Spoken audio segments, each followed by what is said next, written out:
16-year-old Sammy Davis Jr. S. first professional audition lasted exactly 3 minutes before they stopped him and said, "That's enough." But what happened in the parking lot afterward, and the phone call that came 6 months later, created the greatest entertainer of his generation. It was September 8, 1941, and Sammy Davis Jr. was sitting in the passenger seat of his father's beat-up 1937 Buick outside the Capitol Theater in New York City. His hands were shaking so badly he could barely hold the sheet music he'd been practicing for weeks. He'd been sitting there for over an hour, trying to build up the courage to walk through that stage door. The Capitol Theater was where dreams were made or broken. It was where the biggest names in entertainment got their start, where talent scouts came looking for the next big thing, where a single audition could change everything. For Sammy, this represented his first real shot at professional recognition beyond the small vaudeville circuit, where he'd been performing with his father and Will Maston since he was a child. But this was different. This wasn't a family act, performing for small-town audiences who were just happy to be entertained. This was New York City. This was the big time. And Sammy was terrified.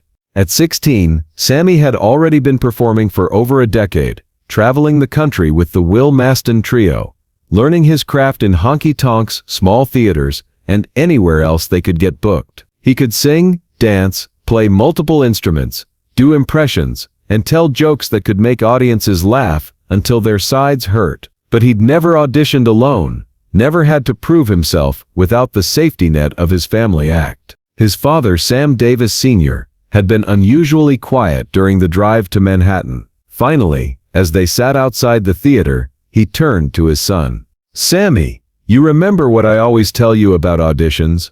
Show them everything you can do," Sammy replied, his voice barely above a whisper. "That's right. Don't hold nothing back. These people got short attention spans and big expectations. You got 3, maybe 4 minutes to prove you belong on their stage. Make every second count." Sammy nodded, grabbed his tap shoes, sheet music, and the small suitcase that held his costume changes, and headed toward the stage door before he could change his mind. Inside the Capitol Theater, the audition process was being overseen by Marcus Steinberg, the theater's talent coordinator, along with 2 other entertainment industry professionals who were scouting for new acts. They'd been sitting through auditions all day, and their patience was wearing thin. Most of what they'd seen was either talented but ordinary or unique, but not talented enough to matter. Sammy walked onto that massive stage and immediately felt overwhelmed. The theater seated over 2,000 people, and even empty, it felt enormous. The lights were bright, the silence was deafening, and sitting in the front row were 3 men in expensive suits who looked like they'd rather be anywhere else. "Name, and what you're going to do for us," Steinberg called out, not bothering to look up from his clipboard. "Sammy Davis Jr. Sir, I sing, dance, play instruments, and do impressions." This got Steinberg's attention. He looked up for the first time and saw a skinny black teenager who barely looked old enough to be in high school, let alone auditioning for professional theater. "You sing, dance, play instruments, and do impressions," Steinberg repeated, with undisguised skepticism. "Kid, this isn't amateur hour at the local church. Pick one thing and show us that. We don't have time for a variety show." "Sir, I understand. But I really think, if you could see everything I can do—" "I said pick one thing," Steinberg interrupted sharply. "What's your strongest skill?" Sammy's heart was already sinking, but he pressed on. "Well, sir, I think they all work together. The singing and dancing and impressions, they're all part of—" "Fine," Steinberg said, clearly annoyed. "Start with singing. What are you going to sing?" "My Mammy, sir," in the style of Al Jolson. One of the other men leaned over to Steinberg and whispered something that made them both chuckle. Sammy couldn't hear what was said, but he could see their expressions, and they weren't encouraging. "Go ahead," Steinberg said dismissively. Sammy began to sing, pouring everything he had into that song. His voice was clear, strong, and filled with the emotion that had been moving audiences since he was 6 years old. But he could see that the 3 men weren't impressed. They were looking at their watches, shuffling papers, whispering to each other. Desperate to capture their attention, Sammy transitioned into his Al Jolson impression, hoping that his uncanny ability to mimic the famous entertainer would win them over. When that didn't seem to work, he started tap dancing while continuing to sing, showing them the coordination and skill that had made him a standout performer on the vaudeville circuit. He was exactly 3 minutes into his audition when Marcus Steinberg held up his hand. "That's enough." Those 2 words hit Sammy like a physical blow. "That's enough" was what every performer dreaded hearing. It meant you weren't good enough. It meant they'd seen what they needed to see, and what they'd seen wasn't worth any more of their time. Sammy stopped mid-verse, his heart plummeting into his stomach. Steinberg looked at the other 2 men, then back at Sammy with an expression that wasn't cruel, exactly, but was completely without warmth. "Son, what are you trying to be here? A singer? A dancer? An impressionist? Because what I just saw was confusion. You're trying to do too much, and as a result, you're not doing any of it well enough to matter." "Sir, I just thought, let me give you some free advice," Steinberg continued. "You're a decent singer, but there are 1,000 decent singers in New York. Your dancing is adequate, but adequate doesn't sell tickets. And your impressions? Kid Al Jolson is Al Jolson because he's Al Jolson. The world doesn't need a 16-year-old trying to be someone else." The other men nodded in agreement. One of them spoke up. "You're also too small and too young to be taken seriously as a headliner. Even if you pick one talent and get really good at it, you're going to have a hard time convincing audiences that someone your size can command a stage this big." "But sir," Sammy said, his voice cracking slightly, "I've been performing professionally for 10 years. Audiences respond to me. I make people happy. Making people happy in a small-town vaudeville theater is different from succeeding in New York." Steinberg replied, "My advice to you is to pick one skill, probably singing since that's your strongest, and spend the next few years really developing it. Forget about trying to be a variety act. That's old-fashioned. Audiences want specialists now, not someone who does a little bit of everything." Steinberg looked at his clipboard and called out, "Next." Sammy stood there for a moment, stunned. "Thank you for your time," he managed to whisper, then gathered his things and walked off that stage on unsteady legs. He made it through the stage door, across the alley, and about halfway to his father's car before the tears started. By the time he reached the Buick, he was sobbing so hard he could barely breathe. Sam Davis Sr. took one look at his son's face and knew exactly what had happened. He'd seen it before. Talented performers crushed by industry professionals who couldn't see past their own limited understanding of what entertainment should be. "They didn't get it," his father said gently. "It wasn't a question. They said I was trying to do too much." Sammy managed between sobs. Said I needed to pick one talent and stick to it. Said I was too small, too young. Said the world doesn't need someone trying to be Al Jolson when Al Jolson already exists. Sam Sr. was quiet for a long moment, watching his son cry out 16 years of dreams and hopes and expectations. "Sammy," he said finally, "what did I tell you when you were 8? And that theater owner in Pittsburgh said you were too young to understand the songs you were singing. You said age don't matter if you got soul. That's right. And what did I tell you when that booking agent in Chicago said our act was too different, that we didn't fit into any category? You said fitting into categories was for people who ain't got nothing original to say." "Exactly. So what makes you think these men in New York know any more about what you are than those men did?" Sammy looked up at his father through tear-filled eyes. "But Daddy, they're professionals. They know the business. They know their business," Sam Sr. corrected. "They know how to sell what they already understand, but what they don't know is how to recognize something new when it's standing right in front of them." Sam Sr. reached into the glove compartment and pulled out a small notebook and a pencil. "Write down what they said to you. Every word you can remember. Why?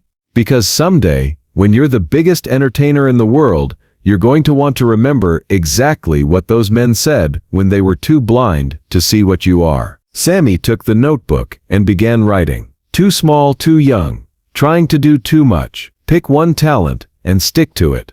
The world doesn't need someone trying to be Al Jolson. When he finished writing, Sam Sr. said, "Now write what you're going to prove to them." Sammy thought for a moment, then wrote, "I'll show them what happens when you don't fit in their boxes."